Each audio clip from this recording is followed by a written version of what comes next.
సుమన్ టీవీలో మీ personal and business promotions కోసం కింది నెంబర్కి కాంటాక్ట్ చేయండి. విజయవాడ ఇప్పుడిప్పుడే కోలుకుంటోంది. ఇప్పుడిప్పుడే కాలనీలోకి చేరిన వరద నీరు తొలగి ప్రజలకు ఇబ్బందులు తప్పాయి. బుడమేరు గండి పూడ్చారు. అందరూ గుండె మీద చేయి వేసుకుని హమయా అని ఉన్నారు. ఇంతలోనే మరోసారి బుడమేరుకు మళ్లీ వరద అంటూ వచ్చిన పుకార్లు విజయవాడ వాసులను ఉలిక్కిపాటుకు గురిచేశాయి. ప్రజలంతా శనివారం రాత్రి తీవ్ర భయాందోళనకు గురయ్యారు. సోషల్ మీడియా వేదికగా శనివారం బుడమేరుపై వదంతులు వినిపించాయి.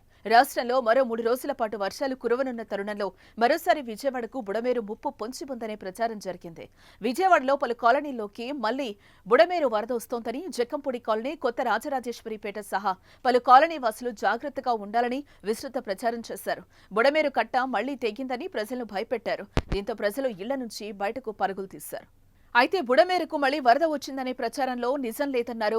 అవన్నీ వదంతులేనని, అధికారిక ప్రకటనలు మాత్రమే నమ్మాలని విజయవాడ ప్రజలకు అధికారులు మంత్రి నారాయణ సూచించారు. కలెక్టర్తో కలిసి మంత్రి కంట్రిక ఉడా కాలనీలో పర్యటించారు. కేవలం కొంతమంది ఆకతాయిలు పుకార్లు సృష్టించారని, ప్రజలెవరూ ఆందోళన చెందొద్దని ప్రజలకు సూచించారు.